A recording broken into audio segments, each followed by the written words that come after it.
भारतीय इतिहास के कुछ विषय, क्लास 12, भाग 2, विषय 8, किसान, जमींदार और राज्य। इसमें हम लोगों ने पॉइंट 6 तक स्टडी किया है। और थोड़ी सी मैं आपको याद दिला दूं कि इससे पहले जो पॉइंट 6 में लिखा हुआ था, भू राजस्व प्रणाली के बारे में जाना था। और आपको पता होना चाहिए कि अकबर के शासनकाल में भूमि का वर्गीकरण किया गया। 4 प्रकार के भूमि का वर्गीकरण किया गया था: पोलज, पड़ती, चाचर और बंजर। तो प्रथम 2 किस्म की जो जमीनें थी, पोलज और पड़ती, इसमें 3 प्रकार की किस्में बांटी गई थी। यानी प्रथम 2 टाइप्स की जो जमीन थी, पोलज और पड़ती, इसमें 3 प्रकार की किस्में बांटी गई थी जमीन की। एक अच्छी किस्म की भूमि, एक मध्यम किस्म की और एक खराब किस्म की। इसका मतलब है कि जो पोलज भूमि था, ठीक है,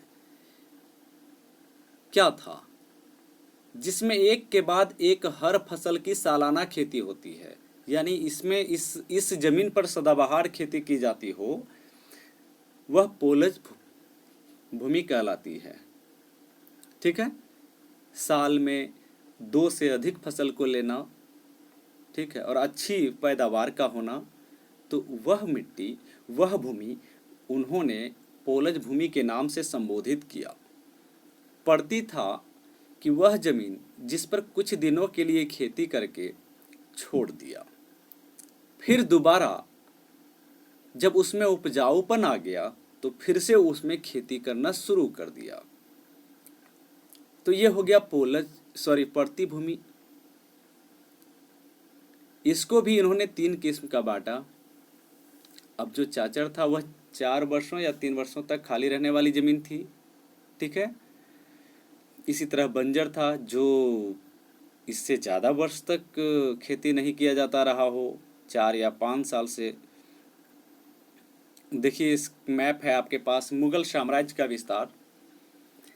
देखिए, मुगल साम्राज्य का विस्तार कहाँ से कहाँ तक हुआ। पटना, रोहतास, नॉर्थ ईस्ट का कुछ इलाका मुगल साम्राज्य में शामिल था, ठीक है। और ये दक्षिण में देख लीजिए, गुजरात से सटा हुआ जो पूरा गुजरात इलाका था, महाराष्ट्र का कुछ हिस्सा शामिल हो गया था।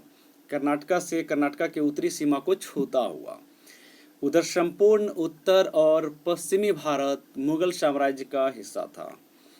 अब इसमें जो डॉट डॉट आप देख रहे हैं कि 3 बॉक्स बनाए गए हैं, 3 बॉक्स में हैं, जिसमें एक वर्ग आकार का छोटा छोटा बॉक्स है जो बाबर का शासन लिखता है 1530 ईस्वी में। इसका मतलब है कि इस तरह का जो साइन आपके पास दिख रहा है, छायांकित भाग, 1530 ईस्वी में बाबर का इतने भाग पर शासन था, जिसमें से उन्होंने आगरा, दिल्ली, पानीपत, लाहौर और काबुल, कांधार तक प्रशासनिक केंद्र स्थापित किए थे। ठीक है, धीरे धीरे आप इसका विस्तार पाएंगे तो वह शासन, वह क्षेत्र बना रहेगा। और अकबर का शासनकाल 1605 ईस्वी, यानी उन्होंने 1605 ईस्वी के टाइम में फिर इसके साम्राज्य का विस्तार देख लीजिए, जो बिल्कुल प्लेन है और छायांकित भाग है, उसको अकबर ने जीत करके मिलाया। तो इस भाग कहाँ है, ये पश्चिम और उत्तर का भाग है, ठीक है। फिर औरंगजेब ने क्या किया, 1707 ईस्वी तक शासन, औरंगजेब की मृत्यु 1707 ईस्वी में हो जाती है। उस समय तक जो विस्तार है उसको आप देख लीजिए।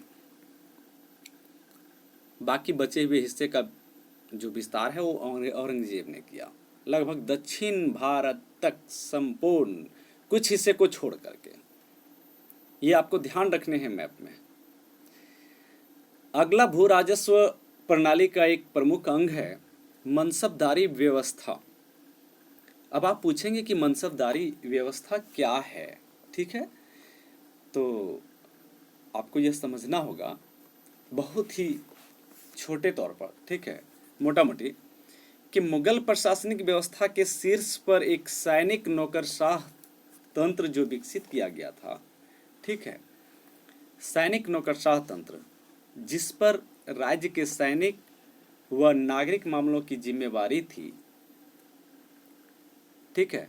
यानी मनसबदार एक पद था एक ओहदा था जिसके पास सैनिक की भी जिम्मेवारी थी और नागरिक मामलों की भी जिम्मेवारी थी। कुछ मनसबदारों को नकदी भुगतान किया जाता था और कुछ मनसबदारों को नकदी भुगतान किया जाता था, जबकि उनमें से ज़्यादातर को साम्राज्य के अलग अलग हिस्सों में राजस्व के आवंटन के जरिए भुगतान किया जाता था। तो आपको बातें समझनी है, थोड़ा ध्यान देनी है यहाँ पे। ये मनसबदार को समझना इतना आसान काम यहाँ पे नहीं है, फिर भी बहुत ही संक्षेप में और बहुत ही मोटा मोटे शब्दों में, ठीक है, आपको मान के ये चलना है कि मनसबदार एक पद है, मुगल कालीन भू राजस्व पद है, भू राजस्व प्रणाली पद है, और यह पद जिसको मिला हुआ है, ठीक है, यह पद वंशानुगत नहीं है, यह पद वंशानुगत नहीं है, ठीक है। यह पद जिनको मिला हुआ है उसके ऊपर दोहरी जिम्मेवारी है। दोहरी जिम्मेवारी कहने का मतलब है कि वह सैनिक मामलों का भी देखभाल करता है, उसके ऊपर सुरक्षा का दायित्व है, सेना को संभालने उसके रख रखाव करने के दायित्व हैं, साथ ही साथ नागरिक मामलों की भी पूरी दायित्व का निर्वहन उन्हें करना है। शासक अगर चाहेगा तो इनको मनसबदारी, किसी भी व्यक्ति को मनसबदारी के पद से टर्मिनेट कर सकता है, वह उसका वंशानुगत पद नहीं है। यह मुगल कालीन सिस्टम में क्रिएट किया गया एक पद तो जरूर है, लेकिन यह वंशानुगत नहीं है। ऐसा नहीं है कि जिन्हें इस पद को हासिल कर लिया है जिन्होंने, और वे चाहेंगे कि नहीं हम इसको अपने बेटा को दे दें या हम किसी और को दे दें, तो ये सिस्टम अलाउ नहीं करता है बिल्कुल कि ये ट्रांसफरेबल है, यानी स्थानांतरणीय है, ठीक है। शासक जब चाहेगा तब उस व्यक्ति से मनसबदारी पद को लेकर के किसी और को बना सकता है, लेकिन है दरअसल यह एक नौकरशाह तंत्र है, ठीक है, एक अमीर वर्ग को दिया जाने वाला तंत्र है और व्यवस्था है, ठीक है, जवाबदेही के साथ है और सारी जवाबदेही स्वयं को रखनी है और शासक के कर्तव्य को निभाना है। अब रहा बात कि ये मनसबदारी हो सकता है कि मनसबदारी जमीन, इनकी जो खर्चा है वह अपने राजस्व का कलेक्शन राज्य जो जमीन प्रोवाइड किया है, दिया है, उससे कर ले, अन्यथा अगर उससे नहीं करना है तो शासक इन्हें नगद भुगतान देकर, ठीक है, रख सकती है मनसबदार व्यवस्था पे। तो जमीन पर से आपका भू राजस्व कलेक्शन करने का अधिकार खत्म हो जाएगा। ये मनसबदार व्यवस्था की खासियत है। समय समय पर उनका तबादला किया जाता है। अभी मैंने कहा कि समय समय पर उनका तबादला भी किया जाता है।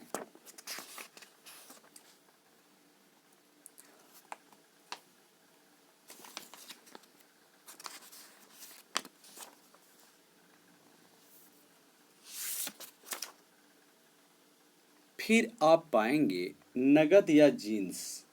नगद या जीन्स। मैं इस टॉपिक को पढ़ाने से पहले एक बात और मैं आपको जिक्र कर दूं कि राजस्व प्राप्ति के अनुसार क्षेत्र का बंटवारा किया गया था मुगल काल में, ठीक है।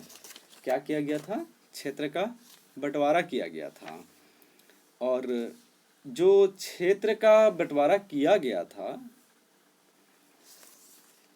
उसमें दो तरह के क्षेत्र हुआ करते थे शासक के पास, मुगल कालीन शासक के पास। एक क्षेत्र था खालसा क्षेत्र और एक दूसरा क्षेत्र था वो जागीर क्षेत्र था। मैं आपको क्लियर कर दूं कि खालसा क्षेत्र वह क्षेत्र था जो राजधानी के आसपास स्थित रहता था, खास करके मुगल हेडक्वार्टर दिल्ली और आगरा था। तो इस इलाके के आसपास जितने सारे क्षेत्र थे, ठीक है, ये खालसा क्षेत्र के अंतर्गत आता था। मतलब यहाँ शासक प्रत्यक्ष रूप से किसानों के प्रति अपना स्टेप लेता था। यहाँ पर कोई मीडिएटर, कोई जमींदार, कोई दलाल, ठीक है, नहीं होता था। और सीधे यहाँ का जो भू राजस्व कलेक्शन है वो राजकोष में जाके जमा होता था, ठीक है, सीधा, कोई डिले नहीं। और प्रायः इस जिस क्षेत्र में अनुदान भी नहीं दिए जाते, यानी इस क्षेत्र में अनुदान नहीं दिए जाते और करों की वसूली सरकारी कर्मचारी ही करते थे, तो कोई मध्यम या बिचौलिया नहीं होता था।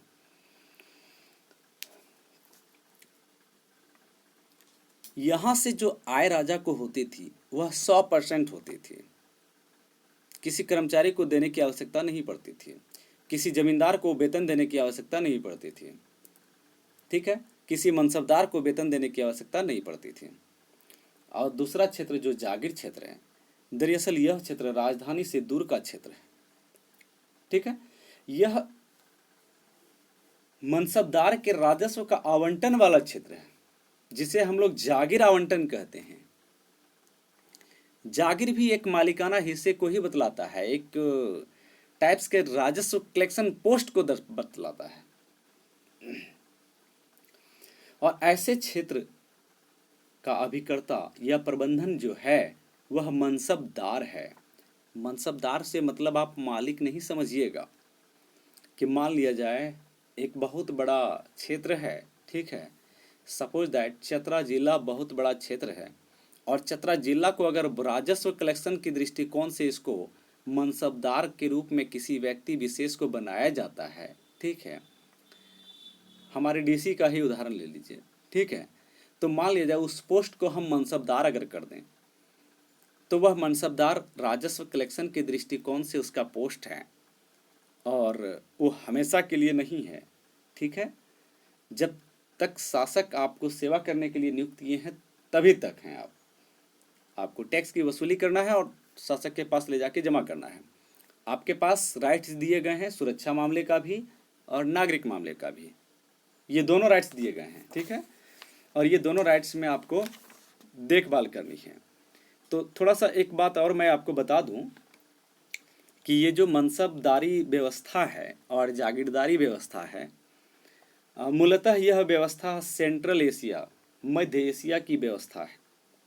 और ये व्यवस्था जो प्रचलित था जिन लोगों में, ठीक है, वे हैं तुर्क और मंगोल। यानी अगर कोई आपसे पूछे कि जागीरदारी और मनसबदारी व्यवस्था, ठीक है, यहाँ की डेवलप्ड व्यवस्था है क्या? भारतीय उपमहाद्वीप की डेवलप्ड व्यवस्था नहीं है। ये चूँकि बाह्य आक्रमणकारी के रूप में जो मुगल शासक आए, ठीक है, जो मुगल आए, उन्होंने तुर्क और मंगोलों में प्रचलित व्यवस्था को ही अपना लिया। अब होता यूं है कि भारत में इस व्यवस्था को मुगल भारत की आवश्यकता के अनुरूप सर्वप्रथम 1575 ईस्वी में अकबर ने लघु रूप में अपनाया। तो भारत में इस व्यवस्था को लाने वाला कौन है?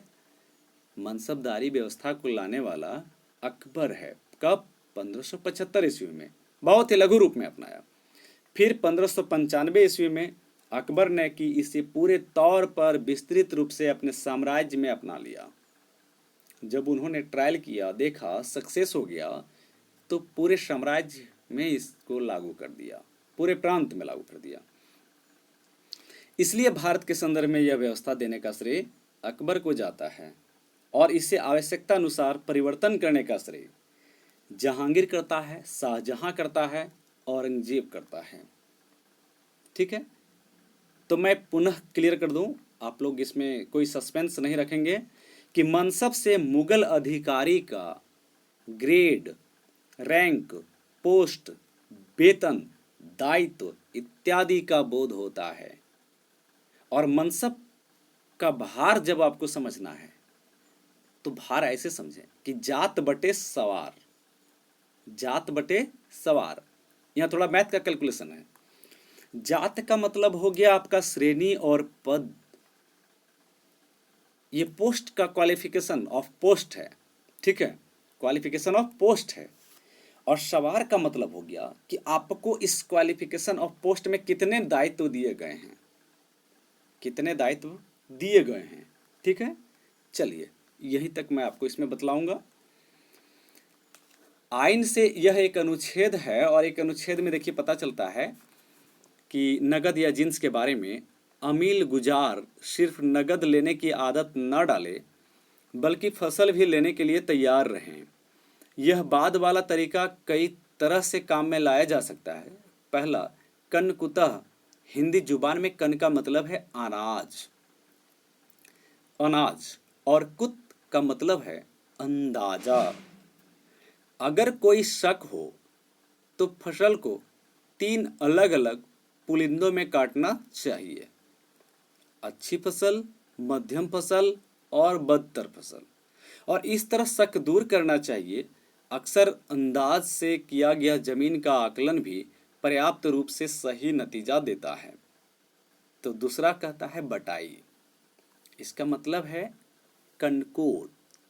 फसल जो बांटने का तरीका है, एक है कनकोत, याद रखेंगे, ठीक है, और दूसरा तरीका है बटाई, जिसे भायोली कहते हैं, भायोली कहते हैं। इसमें क्या है, फसल काट कर जमा कर लेते हैं और फिर सभी पक्षों की मौजूदगी में सभी लोग वहां उपस्थित रहेंगे और सभी की आपसी सहमति से फसल का बंटवारा कर लिया जाता है। लेकिन इसमें कई समझदार निरीक्षकों की जरूरत पड़ती है, वरना जो दुष्ट बुद्धि वाले रहेंगे, जो कुदृष्टि वाले रहेंगे, जो मक्कार और धोखेबाज वाले रहेंगे, ठीक है, वे क्या करते थे, बेईमानी करते थे फसल बंटवारा में, किसानों के साथ बेईमानी करते थे। तीसरा तरह था खेत बटाई। खेत बटाई का मतलब समझिए कि जब वे बीज बोने के बाद खेत बांट लेते हैं, बीज बो दिया, ठीक है, और कह दिया कि इस खेत से जो फसल होगा वो सीधे राजा के पास जाएगा और इस खेत में जो फसल होगा वो किसान के पास रहेगा और इस खेत में जो फसल होगा वह जमींदार के पास रहेगा। तरीका बांटने का। और चौथा था लंक बटाई।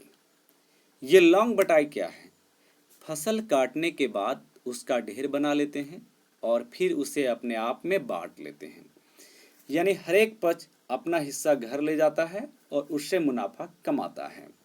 अब जरा समझिए ये क्या कह रहा था, मैं आपको यूं समझाता हूं। नगद या जींस, जींस मीन्स अनाज, नगद, ठीक है, आप समझिए।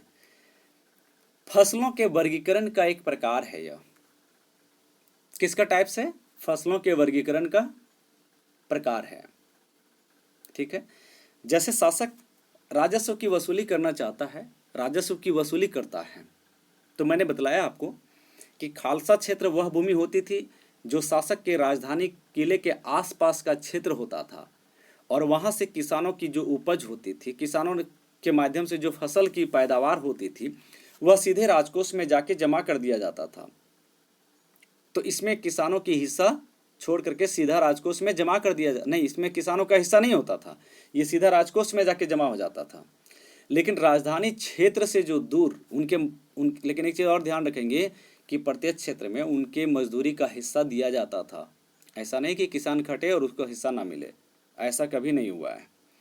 लेकिन जो जागीर वाली क्षेत्र थे, जो राजधानी प्रांत से कोसों दूर वाला क्षेत्र था, उसमें क्या होता था, अब उसमें इन्होंने आईन ये अकबरी से हमें पता चलता है कि भू राजस्व कलेक्शन करने के लिए 4 प्रकार का वर्गीकरण किया था भू राजस्व कलेक्शन के लिए।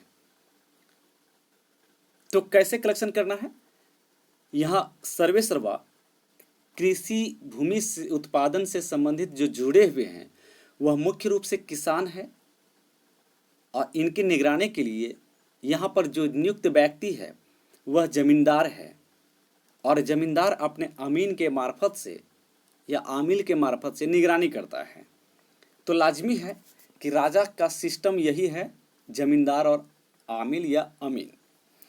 अब फसल उत्पादन करने से पहले भी बंटवारा है राजस्व का, ठीक है, और फसल उत्पादन करने के बाद भी बंटवारा है।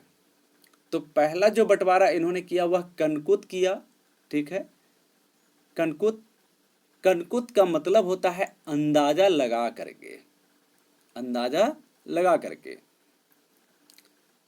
खेतों में धान हो चुके हैं, उन्होंने अंदाजा लगा लिया कि इतना हिस्सा जो खड़ी फसल है, ठीक है, उतना हिस्सा जो है 3 अलग अलग भागों में काट देना चाहिए।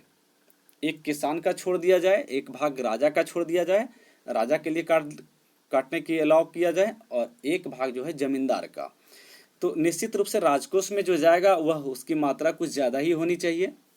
जमींदार अपने खर्च के हिसाब से रखेगा और किसान को उसकी भरण पोषण करने के लिए, उसकी मेहनत करने के लिए, मेहनताना के रूप में उसे फसल उपजाऊपन को छोड़ देना चाहिए। ठीक है। अब अभी मैं यहाँ की डिमेरिट नहीं बतला रहा हूँ, केवल मैं टाइप्स बतला रहा हूँ कि एक राजस्व कलेक्शन का ये तरीका होता था। इसमें अब किसान जो खड़ी फसल है वह राजस्व की भरपाई के लिए वो सीधा काट के उसको अलग कर दिया, वो अपना चला गया राजकोष के लिए, ठीक है, राजा के पास। और जमींदार का भी काट के अलग कर दिया, जमींदार वो अपना लौट करके लेके चला गया। बाकी बच गया जो फसल वो किसान का, वो किसान अपने पास रख लिया। ठीक है। ये कनकुत याद रखेंगे, अंदाज पर आधारित भू राजस्व व्यवस्था। नंबर टू में क्या है? बटाई।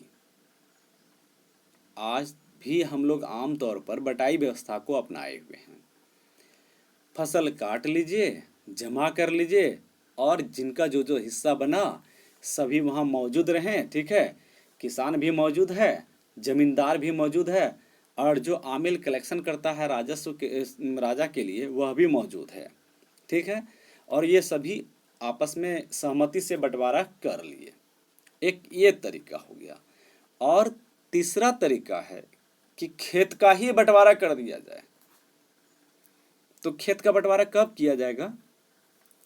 जब बीज को बो दिया जाए। और यहाँ भी एक अंदाज ही होता था, बीज बो दिया और अंदाजा लगाया गया कि ये खेत में अच्छी फसल होगा तो ये राजकोष में जाएगा, और उससे अच्छी फसल होगा तो ये जमींदार के लिए जाएगा। सिस्टम जरा थोड़ा कुछ और ही काम करता था। और जहाँ जो फसल थोड़ा कम बहुत होता होगा या वो किसान के लिए बांट दिया। ठीक है। अब चौथा था लंक बटाई। लंक है, यहाँ पे लॉन्ग लिख दिया है। ये फसल काटने के बाद उसको मेड़ा उड़ा कुछ नहीं, ठीक है, ढेर बना लिया और फिर उसको बांट लिया, मतलब गट्ठर को ही बांट लिया। अब आप लोग अनुमान लगाइए कि इस चारों प्रक्रिया में कौन सा तरीका भू राजस्व कलेक्शन के लिए सही था, नंबर 1। और नंबर 2 में जो आपका येलो कलर बॉक्स में दिया हुआ है कि राजस्व निर्धारण व वसूली की हर एक प्रणाली में खेतीहरों पर क्या फर्क पड़ता होगा, मतलब किसान पर शोषण किसानों का किस तरीका में ज़्यादा होता होगा, इसका अनुमान आपको लगाना है। स्रोत 5 में है जमा।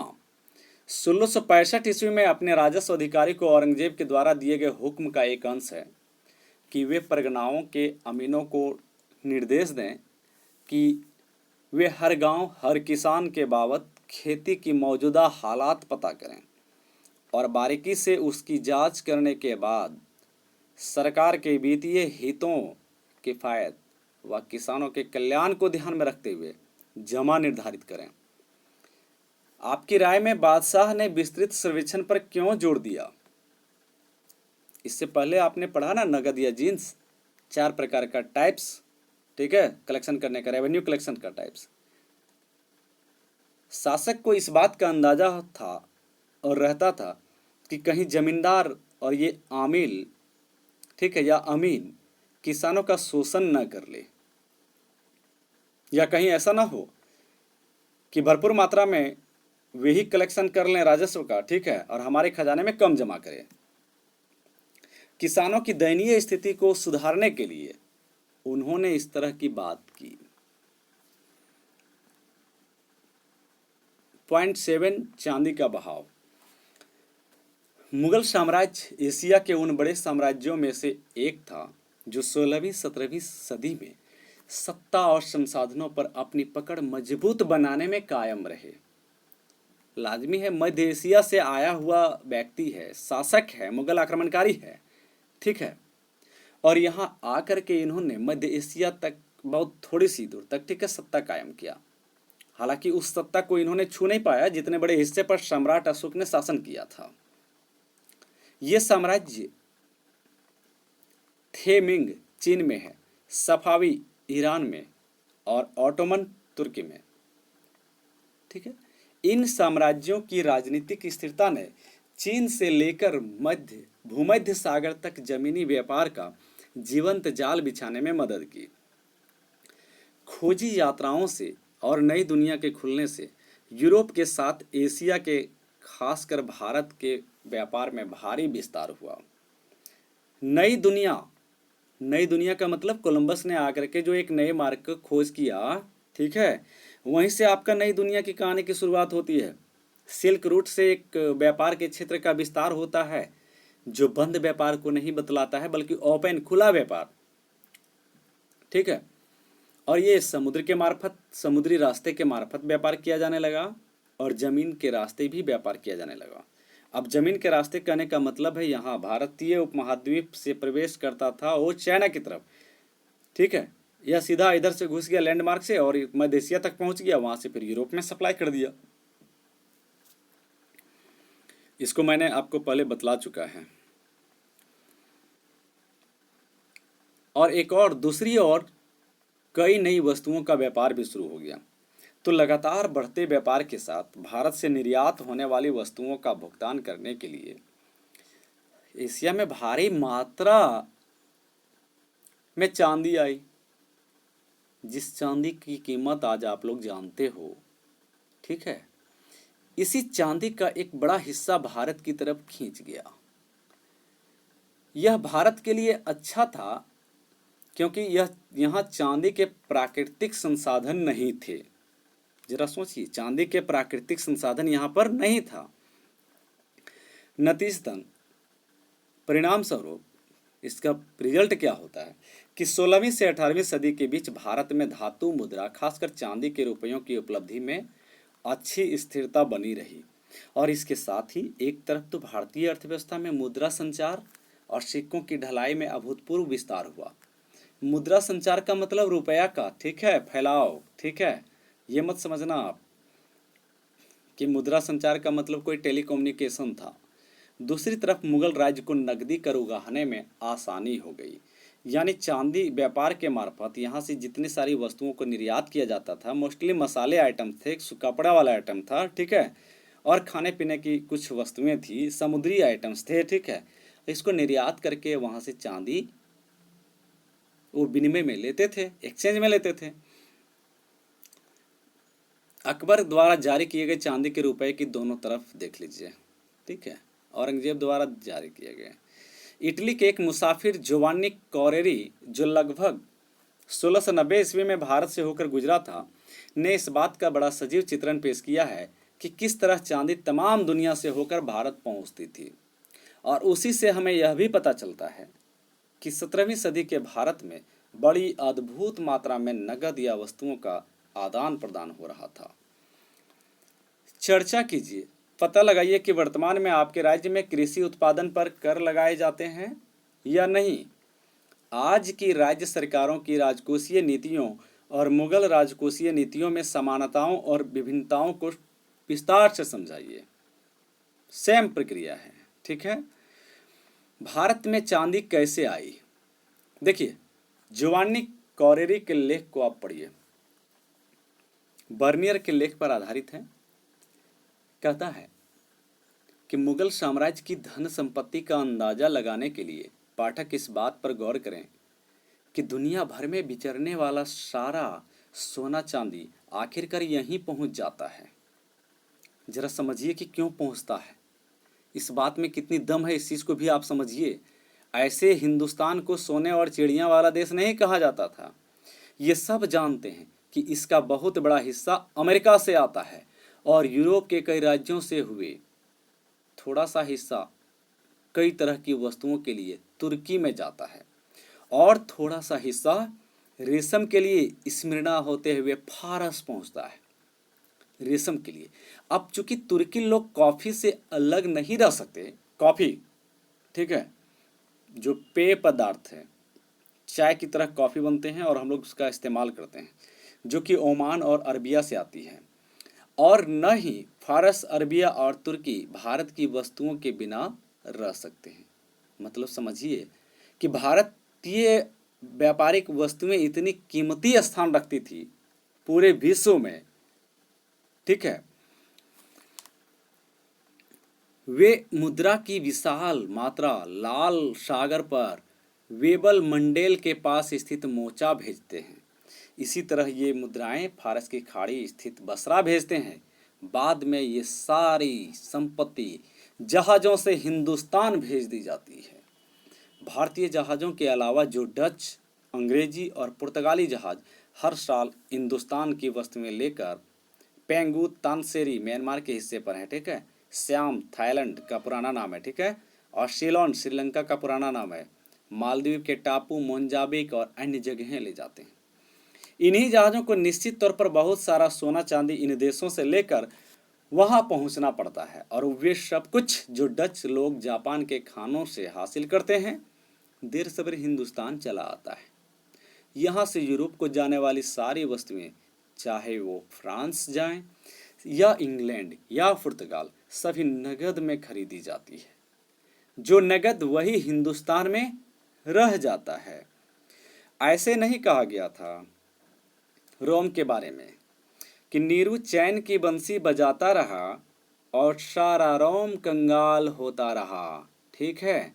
सारा रोम कंगाल होता रहा, नीरू चैन की बंसी बजाता रहा और सारे मुद्रा भारत में पहुंच गए। 8 है पॉइंट अबुल फजल की आइन ए अकबरी। अबुल फजल की आइन ए अकबरी। आइन ए अकबरी आंकड़ों के वर्गीकरण के एक बहुत बड़े ऐतिहासिक और प्रशासनिक परियोजना का नतीजा था, ठीक है, जिसका जिम्मा बादशाह अकबर ने अबुल फजल को दे रखा था। और अबुल फजल ने बड़ा ही ईमानदारी पूर्वक और कर्तव्यनिष्ठा के साथ इसको निभाया। तो अकबर के शासनकाल के 42वें वर्ष 1598 ईस्वी में 5 संशोधनों के बाद इस अबुल फजल ने आइन ए अकबरी को पूरा किया, ठीक है। आइन इतिहास लिखने के एक ऐसी बृहत्तर परियोजना की हिस्सा थी जिसकी पहल अकबर ने की थी। और इसका परिणाम, इस परियोजना का परिणाम यह हुआ कि अकबरनामा जिसे 3 जिल्दों में रचा गया, तो पहली 2 जिल्दों ने ऐतिहासिक दस्तावेज पेश किया, ठीक है। और इन हिस्सों पर हम अध्याय 9 में ज़्यादा करीबी नज़र डालेंगे, ठीक है। तीसरी जिल्द आइन ए अकबरी थी, को शाही नियम कानून के सारांश बतलाए गए और साम्राज्य के एक राजपत्र की सूरत में संकलित किया गया था, इसके बारे में जानकारी दी गई है। आइन कई मसलों पर विस्तार से चर्चा करती है। दरबार के बारे में बतलाता है, प्रशासन और सेना के संगठन के बारे में बतलाता है, राजस्व के स्रोत के बारे में बतलाता है, अकबर साम्राज्य के प्रांतों का भूगोल के बारे में बतलाता है और लोगों के साहित्यिक, सांस्कृतिक व धार्मिक रिवाज के बारे में पता चलता है। इसका मतलब है कि अकबर की सरकार के तमाम विभागों और प्रांतों के बारे में विस्तार से जानकारी देने वाला, ठीक है, आइन ए अकबरी एक महत्वपूर्ण, ठीक है, स्रोत है, जिसमें आंकड़ेबद्ध सूचनाएं बड़ी बारीकी के साथ दिया गया है। इन सूचनाओं को इकट्ठा करके उन्हें सिलसिलेवार तरीके से संकलित करना एक महत्वपूर्ण शाही कवायद थी, ठीक है। और इसने बादशाह को साम्राज्य के तमाम इलाकों में प्रचलित रिवाजों और पेशों की जानकारी दी। इस तरह हमारे लिए आइन अकबर के शासनकाल के दौरान मुगल साम्राज्य के बारे में सूचनाओं की खान है। मतलब समझिए, इन्होंने एक इतिहास को लिखने का, अकबर के इतिहास, अकबर के साम्राज्य के इतिहास, ठीक है, को लिखने का बहुत ही बड़ी मेहनत किया है, ठीक है, और साहस किया है और लिखा, और तभी हम इतनी सारी जानकारियों को आज जान पाते हैं, ठीक है। फिर भी यह ध्यान रखना होगा कि आइन का नज़रिया क्षेत्रों के बारे में केंद्र का नज़रिया है, मतलब शासक का नज़रिया है, और यूँ कहें कि समाज के शीर्ष से देखी हुई समाज की तस्वीर है। आइन 5 भागों में संकलन है, जिसके पहले 3 भाग प्रशासन का विवरण देता है। मंजिल आबादी के नाम से पहली किताब, यानी पहली किताब का नाम है मंजिल आबादी, शाही घर परिवार और उसके रख रखाव से ताल्लुक़ रखती है। दूसरा भाग है सिपह, आबादी सैनिक व नागरिक प्रशासन, और नौकरों की व्यवस्था के बारे में वर्णन करता है। इस भाग में शाही अफसरों, मनसबदार, विद्वानों, कवियों और कलाकारों की संक्षिप्त जीवनियाँ शामिल हैं। और तीसरा भाग है मुल्क आबादी, और यह वह भाग है जो साम्राज्य व प्रांतों के वित्तीय पहलू और राजस्व की दरों के आंकड़ों की विस्तृत जानकारी प्रदान करता है। यह 12 प्रांतों का बयान देता है और इस खंड में सांख्यिकी सूचनाएं तफसील से दी गई है, जिसमें सूबों और उनकी तमाम प्रशासनिक वित्तीय इकाई, चाहे वह सरकार हो, चाहे वह परगना हो, चाहे वह महल हो, के बारे में, उसकी भौगोलिक स्थिति कैसी थी, उसकी स्थलाकृति कैसी थी, उसके आर्थिक रेखा चित्र भी शामिल हैं, इसके भी बारे में जानकारी प्रदान करता है। इसी खंड में हर प्रांत और उसकी अलग अलग इकाइयों की कुल मापी गई जमीन और निर्धारित राजस्व के बारे में भी जानकारी प्रदान किया गया है। सूबा की स्तर की विस्तृत जानकारी देने के बाद आइन हमें सूबों के नीचे की इकाई सरकारों के बारे में विस्तार से बताती है, और ये सूचनाएं तालिकाबद्ध तरीके से दी गई है, जहां हर तालिका में 8 खाने हैं जो हमें निम्नलिखित सूचना देती है। पहला है परगना, जिसको महल भी के नाम से भी जानते हैं। किला, शासक के रहने का स्थान, ठीक है, या जमींदारों के स्थान को भी कहते हैं किला। अराजी व जमीन, ये पायमूद यानी मापे गए इलाके। चौथा है नकदी, नगद निर्धारित राजस्व। पांचवा है सयुरगल, जो दान में दिया गया भू राजस्व है वह सयुरगल के नाम से। और छठा है जमींदार। तो खाने 7 और 8 में जमींदारों की जातियां और उनके घुड़सवार, पैदल सिपाही व हाथी, हाथी का नाम है शाही फिलखाना, ठीक है, ये फौज से के बारे में जानकारी प्रदान किया गया है। मुल्क आबादी उत्तर भारत के कृषि समाज का विस्तृत और आकर्षक व पेचीदा चित्र पेश करती है। चौथी और पांचवी किताब भारत के लोगों की मजहबी, साहित्यिक सोच, सांस्कृतिक रीति रिवाजों से ताल्लुक रखने वाले चीज़ों की जानकारी प्रदान करता है। इनमें आखिर में अकबर के शुभ वचनों का एक संग्रह भी है, ठीक है। स्रोत 9 में देखिए बतला रहा है कि खुशकिस्मती के गुलाब बाग की सिंचाई। अबुल फजल ने बड़े साफ तौर पर यह खुलासा किया है कि उसने कैसे और किनसे अपनी सूचनाएं हासिल की। अबुल फजल वल्द मुबारक को यह शानदार हुक्म दिया गया, शानदार घटनाओं और राज्य क्षेत्र अधीन करने वाली हमारी फतहों की दास्तान ईमानदारी के कलम से लिखो, तसल्ली से। मैंने काफ़ी खोजबीन और मेहनत करके महामहिम की गतिविधियों के सबूत और दस्तावेज इकट्ठे किए और बहुत समय तक राज्य के मुलाजिमों व शाही परिवार के सदस्यों के साथ जवाब तलब किया। मैंने सच बोलने वाले समझदार बुजुर्गों और फुर्तीले दिमाग वाले सत्यकर्मी जवानों दोनों की बात को परखा और उनके बयानों को लिखित रूप से दर्ज किया। सूबों को शाही हुक्म जारी किया गया कि पुराने मुलाजिमों में जिस किसी को बीते वक्त की घटनाएं याद हों, पूरे विश्वास के साथ या मामूली शक के साथ वे अपने संस्मरण को लिखें और उसे दरबार भेज दें। फिर उस पाक मौजूदगी के कक्ष में से एक और हुक्म रोशन हुआ, वो ये कि जो सामग्री जमा की जाए उसे शाही मौजूदगी में पढ़कर सुनाया जाए और बाद में जो कुछ भी लिखा जाना हो उसे उस महान किताब में परिशिष्ट की शक्ल में जोड़ दिया जाए, और ये कि ऐसे ब्यौरों जो जांच पड़ताल की बारीकियों की वजह से या मामले की बारीकियों की वजह से उसी समय अंजाम तक नहीं लाए जा सके, उन्हें मैं बाद में दर्ज करूं। ईश्वरी अध्यादेश का खुलासा करने वाले इस शाही हुक्म से अपनी गुप्त फिक्र से राहत पाकर मैंने ऐसे कच्चे प्रारूप लिखने की शुरुआत की जिसमें शैली या विन्यास की खूबसूरत नहीं थी। मैंने इलाही सनवत के 19वें साल से, जब महामहिम की दानिशमंदी अकल से दस्तावेज दफ्तर स्थापित किया गया था, घटनाओं का इतिहास विरित हासिल किया और उसके भरे पूरे पन्नों में से ये डिटेल्स इसमें लिखा हुआ है, ठीक है। आप देखिए ये बिल्कुल अकबरनामा कैसे कैसे बतलाता है। फिर भी अबुल फजल बहुत बारीकी और सावधानी रखते हैं, ठीक है। मौखिक बयानों को तथ्य रूप से वे किताबों में शामिल करते हैं और उसके करने से पहले वे अन्य स्रोतों से उसकी पुष्टि करते हैं क्या ये सच्चाई है या नहीं है, ठीक है। फिर भी जिन इतिहासकारों ने ध्यान से आइन का अध्ययन किया वे बताते हैं कि यह ग्रंथ पूरी तरह समस्याओं से परे नहीं है। जोड़ करने में कई गलतियां पाई गई है। तो मैं आपको बता दूं कि जो दरबारी इतिहासकार होता है वह कभी कभी पक्षपाती होता है, कभी कभी वह पक्षपाती नहीं होता है, लेकिन प्रायः दरबारी इतिहासकार शासक के गुणगान में ही दरबारी लेखन कार्य करते थे।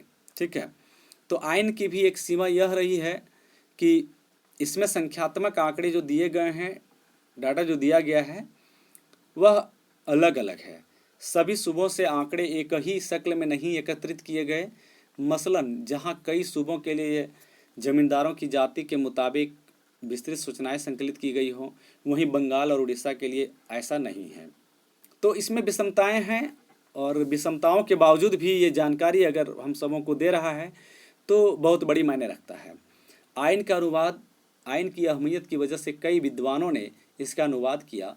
हेनरी ब्लॉकमैन ने इसे संपादित किया और कोलकाता, आज का कोलकाता के एशियाटिक सोसाइटी ने अपने बिब्लियोथिका श्रृंखला में इसे छापा। इस किताब का 3 खंडों में अंग्रेजी अनुवाद भी किया गया। पहले खंड का मानक अंग्रेजी अनुवाद ब्लॉकमैन का है और बाकी 2 खंड H.S. जेरेट ने किए। ठीक है, जरा समझिए कि आइन का अनुवाद भी किया तो किसने किया? एक इंग्लिश मैन ने किया, एक अंग्रेजी अधिकारी ने किया, एक अंग्रेजी व्यक्ति ने किया। इन सीमाओं के बावजूद आइन अपने समय के लिए एक असामान्य और अनोखा दस्तावेज है। ठीक है, हम इसका इस्तेमाल मुगल साम्राज्य के गठन और उसकी संरचना को जानने के बारे में करते हैं। बड़ी सावधानी से इसके आंकड़े को हम देखते हैं, पढ़ते हैं, और कुछ ऐसी चीज़ें हैं, कुछ ऐसी परंपराओं को भी इन्होंने डाला है जो उसके समय से कहीं आगे के बारे में सोच रखता हो। ठीक है, और इतिहासकार ज़्यादातर राजनीतिक वारदातों के बारे में ही लिखते थे, जैसे जंग फतह, सियासी साजिशें, वंशीय उथल पुथल, देश, उसके लोग व उत्पादों का जिक्र गाहे बगाहे प्रसंगवश ही आता था। वह भी एक ऐसे लेख से जहां साज सज्जा के रूप में, जिसकी दशा मूलतः राजनीतिक होती थी। लेकिन अबुल फजल की जो आइन अकबरी है, ये बिल्कुल ही सब चीज़ों के समावेश है। न केवल शासकीय उथल पुथल की घटना का वर्णन है, बल्कि पूरी तौर से इन्होंने प्राकृतिक और भौगोलिक स्थलाकृति को लेने का प्रयास किया है, जो इनकी साम्राज्य का एक प्रमुख और अभिन्न अंग था। ठीक है,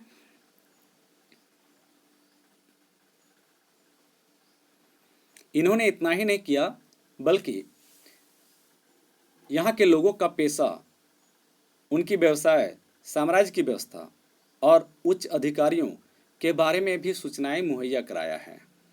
काल रेखा, इसका अध्ययन कर लेंगे आप लोग। मुगल साम्राज्य के इतिहास के मुख्य पड़ाव 1526, स्थिति को बिल्कुल ही याद रखने हैं। दिल्ली के सुल्तान इब्राहिम लोदी को पानीपत में हराकर बाबर पहला मुगल बादशाह बनता है। ठीक है, तो पानीपत का प्रथम युद्ध 1526 ईस्वी में बाबर और इब्राहिम लोदी के बीच बाबर जीतता है और मुगल साम्राज्य की स्थापना करता है। 1530 और 40 हुमायूं के शासनकाल का पहला चरण। ठीक है, अब यूं पहला चरण कैसे है? तो एक अफगान शेर शाह आता है और 1540 ईस्वी में हुमायूं को हरा करके, ठीक है, और स्वयं सत्ता हथिया लेता है, यानी मुगलों से सत्ता ये बीच में ही छीन लेता है बाबर के बाद, स्थापना करने के बाद। फिर क्या होता है? 1555 से 56 हुमायूं दोबारा अपनी खोई हुई शक्ति को, अपनी खोई हुए राज्य को, ठीक है, अन्य शक्तियों के साथ संबंध स्थापित करके, उसका हेल्प ले करके, और फिर से यहाँ पर ये आ जाता है, फिर मुगल साम्राज्य की नींव डाल देता है। ठीक है, तो 1556 से 1605 ईस्वी में ये अकबर का शासनकाल है, इसको हर हाल में याद कर लेंगे। 1605 से 1627 ईस्वी में ये जहांगीर का शासनकाल है, इसको भी याद कर लेंगे। और 1628 से 1658 से 1658 ये बिल्कुल ही शाहजहां का शासनकाल है, आप इसको याद कर लेंगे। 1658 से 1707 औरंगजेब की मृत्यु 1707 ईस्वी में हो जाती है, तो औरंगजेब का शासनकाल है। और 1739 ईस्वी में नादिर शाह भारत पर आक्रमण करता है और दिल्ली को लूटता है, यह भी बाह्य आक्रमणकारी है। 1761 ईस्वी में अहमद शाह अब्दाली पानीपत के तीसरे युद्ध में मराठों को हराता है। ठीक है, 1765 ईस्वी में बंगाल के दीवानी अधिकार ईस्ट इंडिया कंपनी को सौंप दिए जाते हैं। तो 1764 ईस्वी में क्या होता है? बक्सर का युद्ध होता है। 57 में प्लासी का युद्ध होता है, ठीक है। और 57 के बाद से यानी मुगल साम्राज्य का जो विनाश है औरंगजेब की मृत्यु के साथ ही शुरू हो जाता है, ठीक है।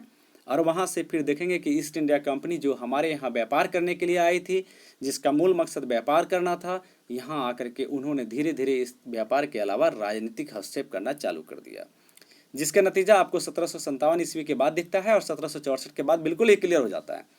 चूँकि 1765 ईस्वी में ये दीवानी अधिकार हासिल कर लेता है बंगाल का, ठीक है।